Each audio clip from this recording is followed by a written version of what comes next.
Halo, welcome to channel catatan investasi. Sudah cukup lama teman-teman saya nggak rilis video catatan investasi karena kesibukan saya yang cukup menyita waktu. Kurang lebih 3 minggu ya kita nggak ketemu. Dan hari ini saya akan membahas atau membagi ke teman-teman semua satu tema, yaitu yang menarik ya, dimana kalau kita perhatikan bank-bank mini itu beberapa minggu ini terbang luar biasa. Dan tentunya teman-teman ada yang mengalami cuan di saham-saham tersebut.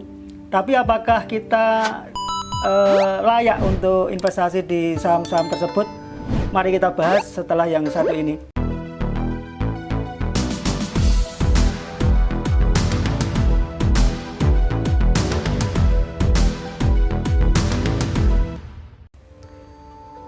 Ya, jadi judul hari ini, video hari ini yaitu harga saham bank-bank mini naik ribuan persen, teman-teman. Apakah ini satu peluang atau jebakan ya? Kita akan bahas lebih lanjut. Ini merupakan video episode ke-20 dari catatan investasi. Bagi teman-teman yang baru ketemu channel ini, welcome ya. Selamat datang, selamat jumpa. Teman-teman bisa like, subscribe, dan bagikan notifikasinya ke teman-teman lainnya supaya sebanyak mungkin teman-teman yang lain juga bisa mendapat manfaat dari channel catatan investasi ini. Oke, kita lanjut. Pertama-tama tentu disclaimer on ya. Saya ingin sampaikan bahwa di pasar modal atau di Bursa Efek Indonesia itu memang kita bisa dapat cuan yang luar biasa ya, dapat return yang tinggi. Tetapi ingat juga bahwa ada dua sisi, return dan risk ya, dimana setiap kita investasi pasti ada risk ya. Nah, bagaimana kita mengelola risk ini, itu nanti yang akan menentukan kesuksesan kita sebagai investor di pasar modal, teman-teman. Dan resiko itu bisa dikelola sebetulnya, bisa diminimalisir. Tentu kita punya ada caranya, ada step-stepnya, sehingga perlu adanya basic dalam kita sebelum masuk ke pasar modal. Lalu video ini juga bukan ajakan untuk membeli atau menjual ya, teman-teman. Jadi kalau saya sebutkan emiten-emiten yang dibahas di materi kali ini, itu bukan satu rekomendasi beli atau jual ya. Tetap harus ada analisa mandiri, didalami lebih lanjut. Karena apa yang saya bagikan adalah opini ya. Di beberapa video catatan investasi itu saya membagikan pengalaman saya sendiri, karena channel ini adalah catatan investasi. Jadi catatan perjalanan saya selama saya berinvestasi di pasar modal. Dan opini saya pribadi tentu harus didalami lagi ya. Dan channel ini bersifat edukasi saham, teman-teman. Oke, itu perlu saya garis bawahi dulu ya, teman-teman. Nah, saya akan mulai dengan news ya. News ini yang masih fresh, belum lama ini ya. Saya ambil beritanya dari cnbc.com tanggal 11 Februari. Judulnya ini yaitu tak ada nego. Kata OJK modal minimum bank itu 3 triliun dan itu sesuai dengan jadwal ya.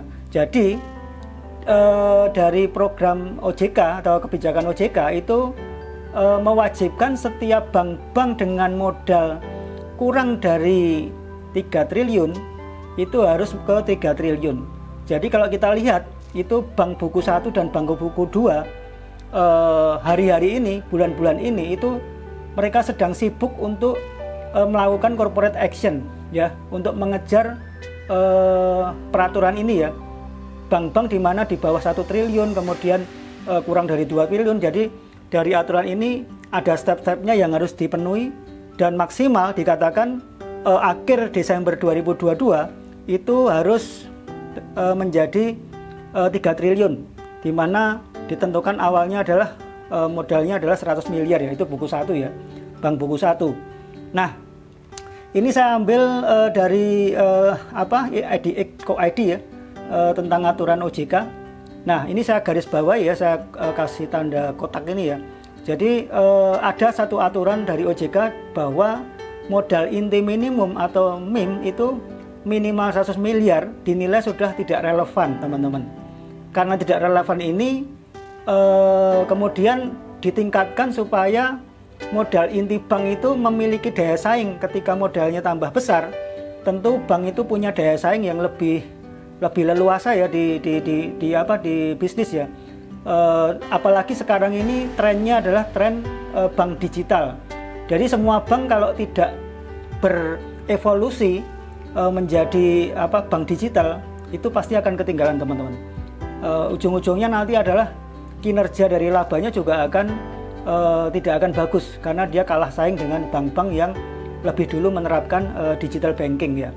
Nah, ini ada termasuk apabila dibandingkan dengan persyaratan pemenuhan modal disetor bagi pembentukan bank baru minimal 3 triliun teman-teman. Nah, karena aturan ini kalau kita lihat ya dalam bulan-bulan Januari Februari ini, tadinya yang bank saham yang tidur ya bertahun-tahun tidak pernah bergerak begitu ya. Artinya saham-saham tidur ya pergerakannya kecil ya, tipis.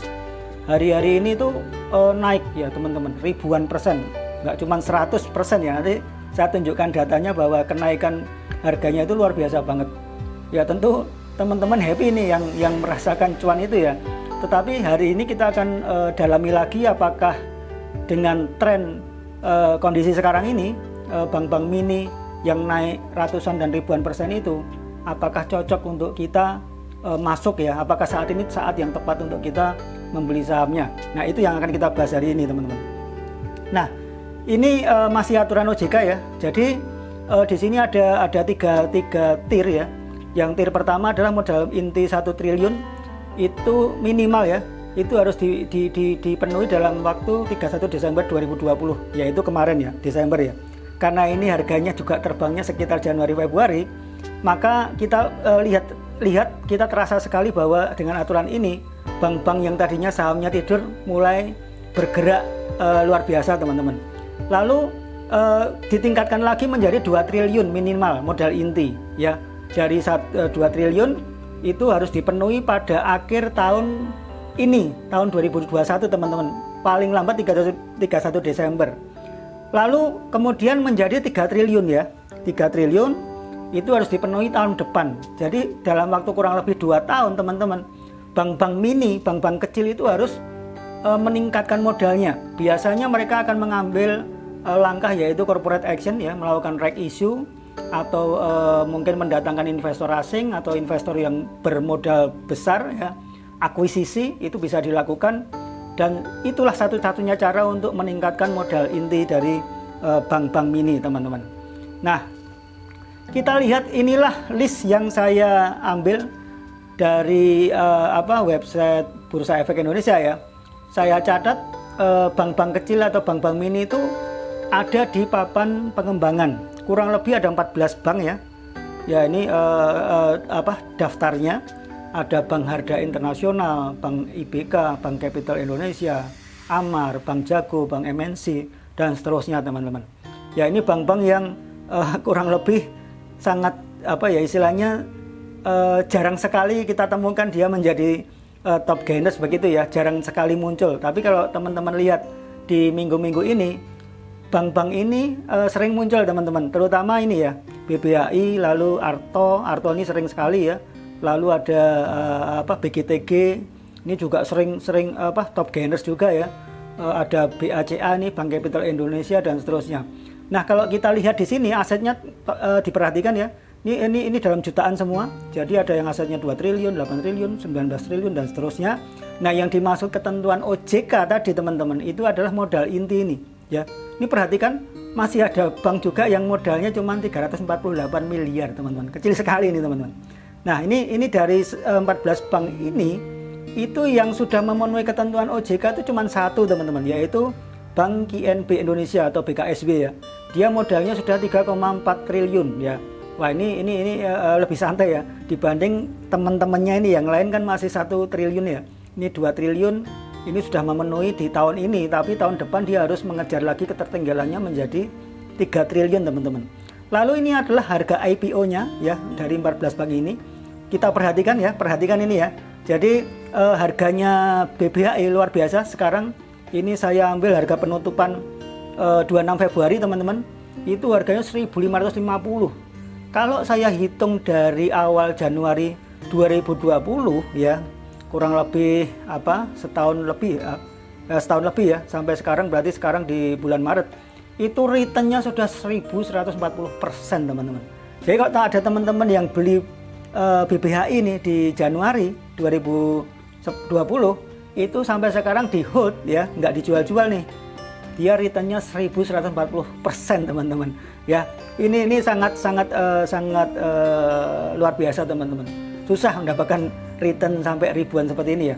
Lalu AGRS kalau sama ini di hold ya dari Januari 2020 itu returnnya 143%. Lanjut baca 163%. Tapi ini ada juga yang minus ya. Minus artinya harganya nggak tumbuh, alias kita floating loss ya. Lalu ada juga yang Bank Jago ya, harganya 10.000 teman-teman, melebihi bank-bank yang sudah senior seperti harganya mengalahkan BBRI dan BNI ya. Dia returnnya itu kalau dihitung 2044% teman-teman. Wow, ini tinggi sekali teman-teman. Lalu ada juga yang kecil ya, 40% returnnya. Lalu ada 185% itu BBSI. Ini saya nggak ada datanya ya, saya buka di investing.com nggak ada datanya untuk Bank Citras Indonesia ya. Lalu BEX ya, kalau kita perhatikan akhir-akhir ini juga naik terus ya, walaupun naiknya juga tipis-tipis ya, tapi mulai bergerak nih. Dari harga dulu harga gocapan ya 60-70, sekarang udah 96 rupiah, returnnya 92% teman-teman. Lalu ada lagi nih Bank Maspion Indonesia yang 41%, Bank Ganesha 198%, lalu Bank Net Syariah yang belum lama ini IPO. Kalau teman-teman beli di awal IPO itu harganya sekarang 2040, luar biasa, 420% returnnya. Nah, apakah dengan return setinggi ini teman-teman pasti banyak trader atau investor yang tergoda teman-teman?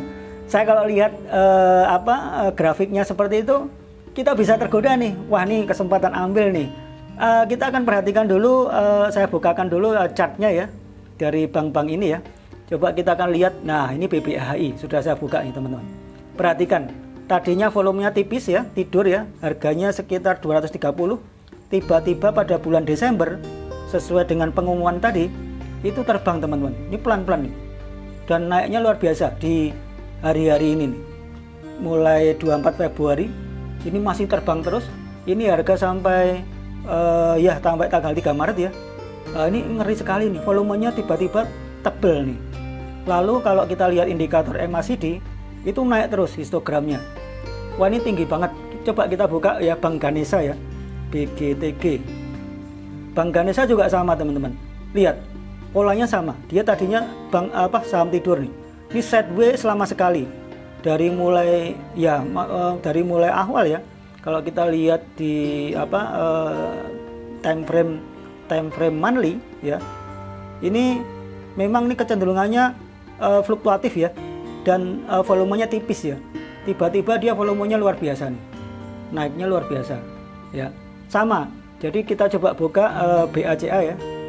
Bank Capital, polanya kita lihat. Nah, ini juga sama nih, bank tidur ya. Dari 2011 ya tidur ya. Tiba-tiba nih sudah naik, tapi juga cukup lama juga nih naiknya. Cukup menunggu lama lah ya. Sampai beberapa tahun lalu tiba-tiba di bulan Maret ya 2020 ya. Awal Covid ya, ini ya awal Covid dia naik tapi masih tipis. Tiba-tiba di bulan Februari ini Februari ya betul, sampai dengan hari ini itu naik terus teman-teman. Apakah ini waktu yang tepat untuk kita masuk teman-teman di posisi sekarang ini teman-teman? Nah, kita akan bahas lebih lanjut ya. Jadi ini tadi saya tampilkan grafiknya beberapa emiten ya. Nah, bahkan kalau dari 14 bank ini itu ada yang di delisting teman-teman. Wah, ini saya juga jarang mendengar nama ini ya, Bank of India Indonesia Tbk atau BSBD. Itu bahkan di delisting teman-teman. Harganya di tanggal 26 Februari itu 1.750. Memang ada kenaikan dibanding harga IPO-nya ya. Dia modalnya 1,3 triliun termasuk bank mini teman-teman. Jadi semua bank mini ini kebanyakan ada di papan pengembangan. Ya, lanjut. Nah, kita lihat sekarang fundamentalnya teman-teman.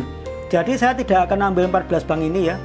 Saya akan ambil yang returnnya itu di atas 100%.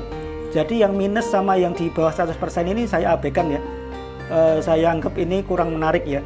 Jadi kita ambil hanya yang returnnya di atas 100%, lalu terpilihlah 6 bank ini teman-teman ya. Nah, sekarang saya akan bedah fundamental daripada emiten ini ya, 6 bank ini. Ada beberapa rasio, jadi rasio perbankan itu agak beda dengan non perbankan ya. Jadi rasio perbankan itu ada macam-macam, ada rentabilitas, ada likuiditas, dan di rentabilitas itu sendiri ada ROE, ROA, NIM, net interest margin ya, dan BOPO ya, rasio BOPO. Nah, ini.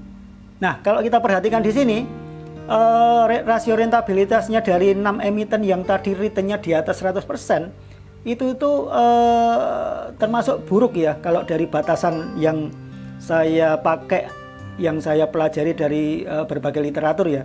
Kita lihat di sini ROE-nya bahkan ada 3 bank yang minus ya, tapi kenaikan harganya luar biasa. Padahal ROE-nya minus. ROE minus artinya dia mengalami rugi bersih ya, mengalami kerugian. Bahkan ini ada ROE-nya yang paling besar cuma 4,53%. Kalau kita bandingkan dengan ketentuan dari BI ya, ROE bank yang sehat itu adalah di atas 17,5%. Jadi dari 6 bank ini ya, dari 6 bank ini tidak ada satupun bank yang ROE-nya memenuhi syarat teman-teman. Tapi harganya kita lihat luar biasa naiknya. Lalu dari sisi ROA itu menurut aturan itu minimal itu di atas 1,215% atau 1,2% begitu ya. Dari 6 bank ini yang memenuhi ketentuan ini hanya BBSI teman-teman. Dan kita lihat BBSI tadi harganya naik 185%. Ini kalau saya asumsinya adalah kita hold dari sejak Januari 2020 ya. Kalau sebelumnya di hold saya belum hitung gitu teman-teman. Nah, lalu bagaimana dengan NIM-nya ya, net interest margin? Aturan net interest margin bank yang sehat itu adalah minimal 6%. Nah, kalau kita lihat di sini hanya BBSI yang memenuhi syarat teman-teman.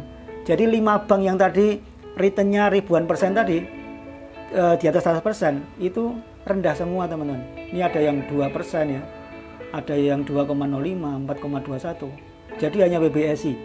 Seharusnya kalau dari sisi secara fundamental dari 6 bank ini sebetulnya lebih mending, fundamentalnya lebih bagus BBSI ya. Tapi kita akan lihat selanjutnya ya, karena acuan kita untuk menganalisa satu emiten itu tidak hanya satu rasio saja, harus semua rasio kita cek, kita bandingkan, kita lihat, kita analisa seperti itu. Lalu bagaimana dengan beban operasional ya, BOPO-nya ya, rasio BOPO itu maksimal minimal yang sehat itu adalah 93,52%. Kalau dari limit ini atau dari batas ini itu yang semuanya memenuhi syarat ya, semuanya memenuhi syarat kecuali BBSI. Jadi BBSI bagus di NIM sama ROA-nya, tapi dia jelek di BOPO teman-teman. Nah, ini sebetulnya kalau kita lihat begini, ada 4 rasio ini, ada 2 atau 3 rasio yang tidak memenuhi limit, itu kita bisa kita bisa simpulkan bahwa kurang layak ya kita masuk di emiten ini teman-teman. Nah, lalu lanjut rasio berikutnya, yaitu rasio likuiditas dan aktiva produktif ya. Nah, rasio likuiditas itu saya ambil kasa ya, kasa dan LDR ya. Ini rasio penting juga. Jadi kalau dari sisi kasa itu minimal ada 5% ya. Perbandingan antara tabungan nih ya, saving account ya. Jadi dia dari 6 bank ini saya ambil dari laporan tahunan itu semuanya memenuhi syarat ya, di atas 5% semua rasio kasanya dari sisi likuiditas ya. Lalu dari sisi LDR ya, loan deposit ratio aturannya adalah maksimum 80%. Di antara 6 bank ini yang masuk hanya 2 bank. yaitu Bank Capital sama Bank Jago teman-teman, yang masuk kriteria LDR ya. Lalu kita lihat aktiva produktifnya. Ini aktiva produktif itu penting. Jadi karena bisnis bank itu adalah fokusnya juga melempar kredit atau memberikan kredit ya untuk usaha, untuk bisnis seperti itu. Rasio yang baik adalah NPL itu adalah di bawah 5% ya, di bawah 5%. Kita lihat di sini dari 6 bank ini rata-rata masih bagus ya NPL netnya ya. Kalau NPL grossnya yang sudah agak tinggi ya, tinggi sekali nih, lumayan tinggi ya, itu BBHI dan AGRS teman-teman. Jadi sementara kesimpulannya dari yang NPL net itu masih oke lah, masih masuk kriteria. Kalau kita lihat hanya Bank IBK ini yang hampir 5% ya. Ini udah ini tahun 2019 semua ya. Tahun 2019 semua. Kita perlu cek lagi di tahun 2020 dan bahkan tahun ini ya. Saya nggak hitung yang terbaru, tapi saya ambil dari rasio tahun 2019 itu angkanya memang sudah cukup tinggi. Mungkin sekarang ini bisa naik bisa turun ya. Kita harus hitung lagi yang data yang terupdate teman-teman. Lalu rasio berikutnya, kalau kita lihat di sini secara kesimpulan likuiditasnya hanya Baca dan Arto yang bagus, lalu untuk kasanya semuanya bagus, dan untuk NPL netnya juga semuanya bagus. Jadi kesimpulan untuk dua rasio ini masih cukup baik teman-teman, dibanding yang tadi rasio yang pertama yaitu rentabilitas ya. Nah, rasio berikutnya teman-teman yaitu rasio permodalan ya, rasio keuangan yang disebut permodalan. Itu saya ambil dua rasio yaitu CAR dan fixed asset to equity ya, perbandingan antara aktiva tetap dengan modalnya. Nah, dari 6 bank ini CAR-nya itu ketentuan BI itu minimal bank yang sehat itu 8% teman-teman. Dan kalau kita lihat di sini 6 bank ini memenuhi syarat semua. Bahkan Bank Jago tinggi sekali CAR-nya. Dia 147%. Harganya juga naiknya luar biasa sekarang ini ya. Nah, lalu fixed asset to equity secara umum kalau semakin tinggi rasio ini semakin bagus. Artinya fixed assetnya dibanding equity-nya itu efisien ya. Kita lihat di sini angkanya cukup tinggi ya, kecuali Bank Ganesha ya, dia hanya 4,78%. Lalu Bank Capital Indonesia di laporan tahunannya tidak ada data untuk rasio ini ya teman-teman. Kesimpulannya dari sisi permodalan sebetulnya dari 6 bank ini itu cukup bagus ya, cukup bagus. Nah, sekarang apa resikonya kalau kita melihat fenomena ini dan kita ikut-ikutan membeli sahamnya? Yang pertama yang saya lihat adalah selain fundamental tadi, faktor berikutnya yaitu saham-saham seperti ini itu rawan kena UMA dan rawan juga kena suspend teman-teman. Nah, berdasarkan catatan dari EDX, ini saya cek ya, dari 14 bank tadi itu rata-rata semuanya pernah kena UMA dan suspend. Bahkan ada 1-2 bank yang dia sudah langganan kena suspend teman-teman. Silahkan cek nanti. Jadi ada beberapa bank di list ini itu kena suspend berkali-kali. Dan yang tidak pernah kena UMA dan suspend itu hanya Bank Amar ya. Bank Amar, lalu Bank BBSI dan BEMAS. Kalau dari suspend ya, hanya ada 3 bank yang tidak pernah kena suspend. Artinya mayoritas bank-bank mini ini itu kena suspend semua teman-teman. Jadi resikonya kalau teman-teman masuk entah trading ataupun investing itu kena suspend itu, jadi kita nggak bisa transaksi, nggak bisa jual teman-teman. Ya, resikonya adalah ya nggak bisa jual. Ya, tunggu suspendnya dibuka. Dan kita nggak pernah tahu ya suspendnya itu dibuka berapa hari, berapa minggu, karena itu memang kebijakan dari otoritas bursa ya. Lalu kalau yang kena UMA itu ada 5 bank. Ya, Bank Amar ya, ini dua-duanya nggak pernah. Semuanya kena UMA, tapi yang tidak kena UMA itu Bank Amar, BBSI, BCIC, Bank Maspion sama Bank of India Indonesia. Ya, jadi ini resiko kalau kita masuk ke saham-saham bank mini ini. Jadi jangan tergiur dengan return yang ratusan persen bahkan ribuan persen. Kita harus siap dulu juga nih secara psikologi. Kalau kita nggak siap, mentalnya nggak siap, itu sangat berbahaya ya. bukannya cuan tapi kita malah bisa buntung nih, bukannya untung tapi kita bisa buntung. Nah, lalu kesimpulannya apa nih teman-teman ya? Kesimpulannya apa? Dari sisi saya di channel catatan investasi ya, kesimpulan saya harga saham yang kita lihat tadi itu sudah jauh melampaui fundamental daripada emiten teman-teman.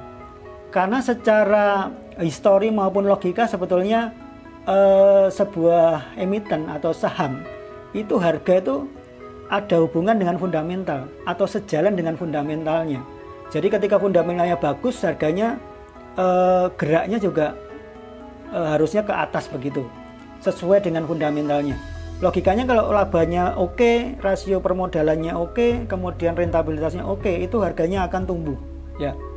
Tetapi ada namanya anomali pasar teman-teman, bahwa kalau kita lihat kenaikan ini sudah di batas kewajaran ya, sudah istilahnya banyak pelaku pasar atau investor yang sudah istilahnya di luar rasio manusia ya, karena naiknya itu udah nggak wajar.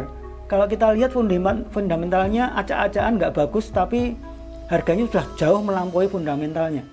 Di dunia saham itu kita ada yang namanya teori perilaku behavioral finance ya, perilaku keuangan ya. Jadi bahwa keputusan seorang investor yang mendasari seorang investor itu berupa ada yang berupa emosi, ada yang berupa dengan berpatokan pada fakta-fakta tertentu atau rule of thumb yang dipegang dia mungkin, atau informasi yang didapat itu sangat memacu orang untuk perilaku investor untuk membeli sahamnya yang istilahnya tidak melalui dengan analisa yang mendalam ya. Jadi faktornya adalah faktor emosi di situ, faktor psikologi yang bermain. Jadi dengan keputusan seperti itu sudah menjadi bias teman-teman. Itu yang tidak bisa dijelaskan oleh teori pasar efisien, bahwa anomali pasar itu seringkali ada ya, kita alami dan kita lihat faktanya di dunia market ya. Itu kesimpulan saya yang pertama, yaitu harga sahamnya udah jauh melampaui fundamentalnya teman-teman. Tentu ini sangat beresiko ya menurut saya ya. Lalu yang kedua kesimpulannya yaitu risk reward rasio yang terlalu tinggi teman-teman. Jadi rewardnya memang tinggi, tapi risknya juga jangan lupa terlalu tinggi. Kenapa saya katakan terlalu tinggi? Karena rawan kena UMA, lalu juga rawan kena suspend, lalu ini istilah yang sering kita dengar ya, yaitu nyangkut teman-teman. Jadi jangan tergoda dengan grafiknya yang naik begitu tinggi, kita bisa nyangkut di situ dan ya resikonya ditanggung modal masing-masing, ditanggung investor ya. Karena ketika nyangkut kita kehilangan banyak waktu juga. Ya kalau naik terus ya, tapi kalau kemudian dibanting ya, ada bandar yang masuk, wah itu rugi sekali kita. Artinya secara emosi, secara psikologi kita bisa cut loss dan kita kehilangan modal teman-teman. Lalu kalau menurut saya juga yang ketiga kesimpulannya, saham-saham bank mini yang naik ribuan persen ini tidak cocok untuk dijadikan core stock ya. Karena kalau fundamentalnya seperti itu susah, apalagi mereka juga belum semua bank saat ini itu sudah memiliki tren digital ya, sudah memiliki digital banking. Padahal saat ini bank-bank buku 3, buku 4 itu sudah digital banking semua ya. Untuk menjaring nasabah di masa pandemi sekarang ini kan tidak bisa kontak fisik, tidak bisa ketemu fisik. Cara yang paling praktis ya yaitu dengan digital banking ya. Bahkan ketika petugas bank itu ketemu nasabahnya atau ada program-program yang ditawarkan itu cukup melalui online ya, cukup melalui tanda tangan virtual, tanda tangan secara digital begitu, dan itu sudah bisa dipakai untuk menjaring nasabah. Sekarang ini serba praktis, kita buka rekening juga nggak perlu datang ke bank, semua serba digital. Nah bank-bank mini ini belum semuanya mereka menerapkan digital banking teman-teman, karena itu butuh dana yang besar untuk memiliki tim IT yang handal untuk mendevelop programnya ya, mendevelop aplikasi itu butuh IT yang mahal juga, jadi butuh modal yang gede juga. Makanya ketentuan OJK ini memacu bank-bank mini untuk meningkatkan modal intinya menjadi 3 triliun minimal tahun depan teman-teman. Nah, ini kesimpulan saya. Silahkan kalau ada teman-teman yang memiliki pandangan yang berbeda, pendapat yang berbeda, tulis di kolom komentar ya. Kita akan diskusi. Tapi pendapat saya secara pribadi, opini pribadi saya adalah saya nggak tergiur untuk masuk di saham-saham ini karena risk rewardnya bisa nggak terukur ya. Bisa istilahnya sekalipun kita punya trading plan yang bagus itu sangat riskan sekali. Masih banyak saham-saham lain yang istilahnya relatif tanda kutip relatif aman untuk kita bisa trading maupun investing di sana. Kalau kita lihat kan bank kan nggak cuma ini ya, banyak sekali. Kita lihat di buku 3 atau buku 4 yang secara pergerakan harga itu relatif stabil dan istilahnya secara fundamental juga bagus ya. Karena saya tetap percaya bahwa fundamental satu emiten itu akan menggerakkan harga dan itu sejalan sebanding dengan fundamental. Kalau fundamental bagus, harganya cenderungnya yaitu mengikuti dari fundamentalnya teman-teman. Oke, sekian dulu video dari catatan investasi. Sampai ketemu di video-video selanjutnya. Salam investasi, salam cuan selalu.